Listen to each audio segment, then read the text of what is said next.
Welcome back to Original. My name is Ori, and today on Spotlight we have a special guest, Bukky Konu. Bukky is an amazing photographer, and she's going to tell us more about herself. Hi everyone, my name is Bukky, and I'm a 25-year-old Nigerian American portrait photographer. So I was born in Nigeria, but I moved here when I was like 4, and I've basically been in the whole DMV area.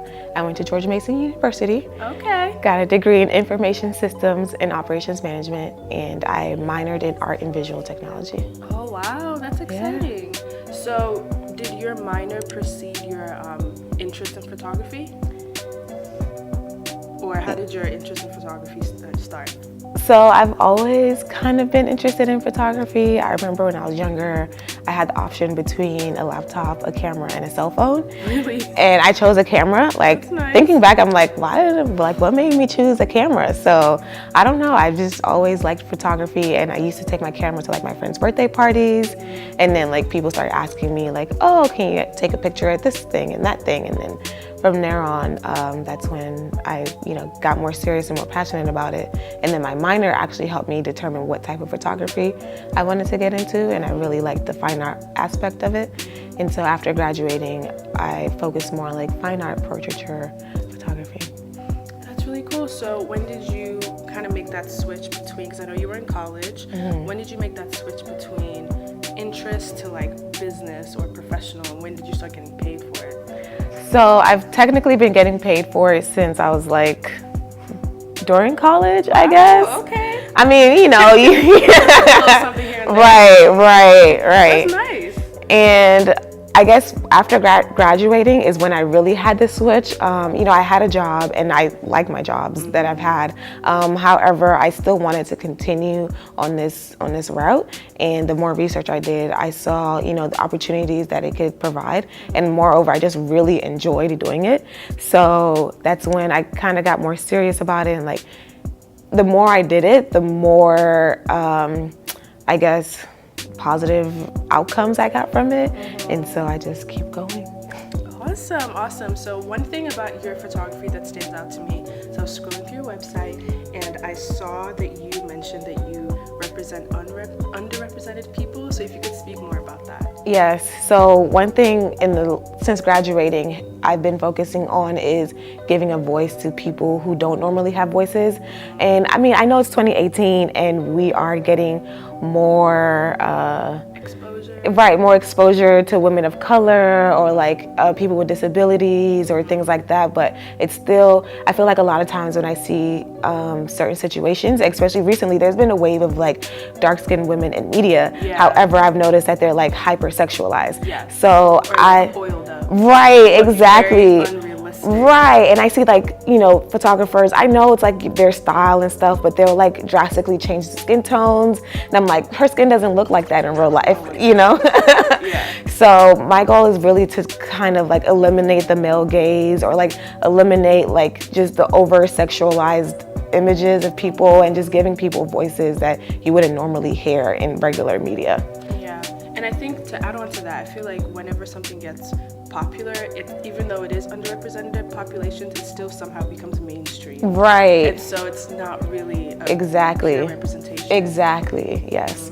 So I was looking at a specific photography, I guess what do you call them, campaign you did, and I really liked the one that focused on sickle cell, so if you could speak about that, and I'm blanking on what it's called.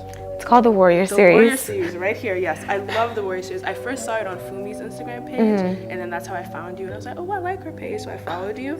So if you could talk about the Warrior Series. Yes, so the Warrior Series was inspired by my last hospitalization, and I remember being in the hospital and looking up documentaries for people with sickle cell. It's kind of something that was on my mind for a while, and I kind of put it on the back burner because like I was doing good, I was healthy, I wanted to focus on other things, and then like that happened and that came. So I was looking at like documentaries. My original idea, what I still want to do when I have time and money, sponsors. Right.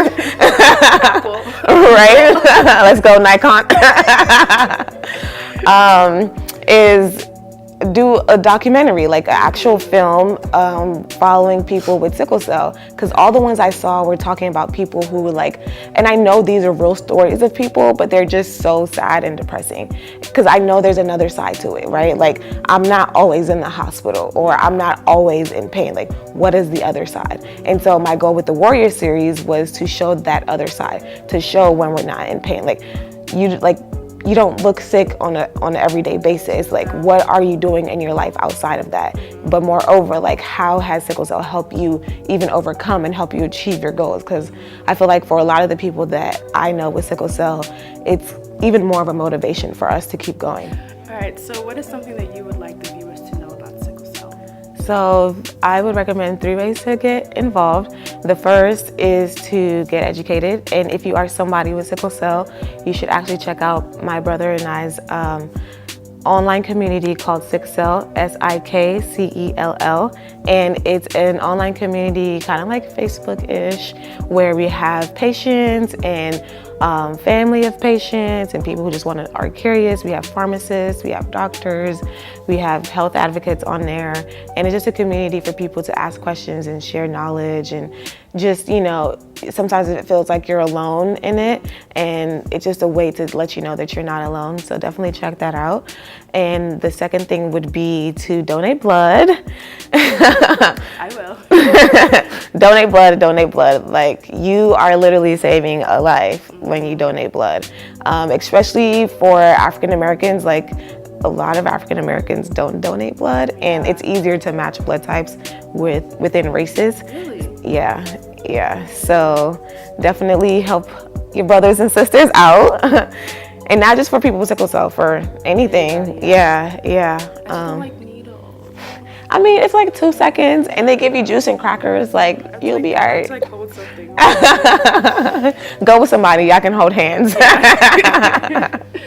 donate blood. Yeah. And the third thing would be to donate money, obviously. I ain't got no money, but I do have blood. So either one, you know, or both, yeah. But most importantly, like I said, get educated, know your genotype, not just when you're gonna get married. And, you know, when you are gonna get married, know your partner's genotype as well. It's like this really simple and easy test. If you don't know, maybe your mama knows, ask her.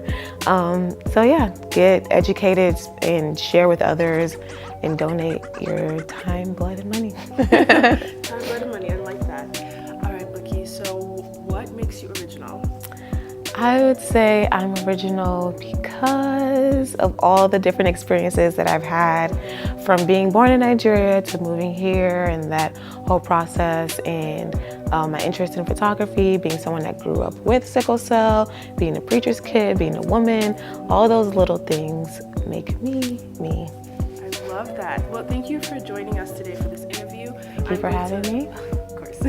I'm going to link all of her websites below, so make sure you check out her website and her nonprofit organization. And also, don't forget to donate blood. September's coming up, so I might even add like places to donate blood in DMV, just to make it easier for you, so you have no excuse. Right. All right, I'll see you guys in the next video. Have a good one. Bye.